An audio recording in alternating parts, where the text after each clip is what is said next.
It's the first thing you see when you step into Gardens by the Bay, a landmark of the gardens that overlooks the city.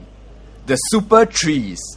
There are 18 super trees in the garden which range between 9 to 16 stories high. Now these super trees not only look impressive, but they have a practical purpose as well. Now the trees are embedded with a sustainable energy and water technologies which are integral for the cooling of the conservatory. Not only that, the trees also provide shade from the sun during the day when the vertical garden is fully matured. The super trees are one of the main features of the Bay South Garden, which was planned and designed by UK-based landscape architecture firm Grant Associates. Based in the UK, what impression did lead landscape architect Andrew Grant have of Singapore, and how did he translate it to the gardens? You know, there are preconceptions about Singapore in the West, about it being very controlling, very controlled, in a way a grey place. You know, there's not much fun or interest going on, it's all very organised. But actually, you know, we've also seen that change over the period of this project.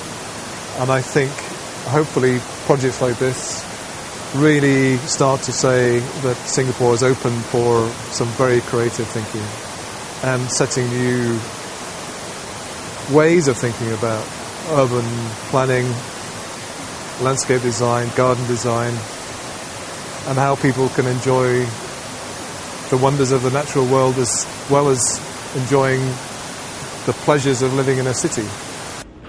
Andrew and his team took inspiration from the structure and shape of Singapore's national flower, the orchid, when designing the Bay South Garden. Now, aside from using the orchid as inspiration for the design of the garden, a slice of Singapore can be seen in 4 heritage gardens which reflect the history and culture of Singapore's main ethnic groups and colonial heritage. The first and largest of the 3 planned gardens at Gardens by the Bay, the Bay South Garden will be the first to be opened to the public on June 29th. It spans the size of about 50 football fields and features 2 cooled conservatories, the Flower Dome and the Cloud Forest Dome, a 30-meter man-made waterfall, and over 200,000 plants from every continent except Antarctica. I mean, it is a once-in-a-lifetime project in many respects. It was amazement, but also slightly sort of apprehension, because we'd put things into our proposals that would take a lot of sort of energy to develop, you know, things like the super trees, these conservatories. And how close to the original proposal did y'all come at the end then?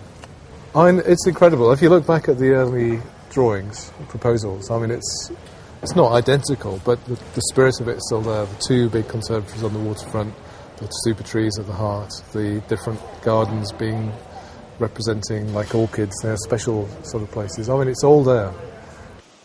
Check out our other clip for a peek at the 2 cool conservatories at Gardens by the Bay.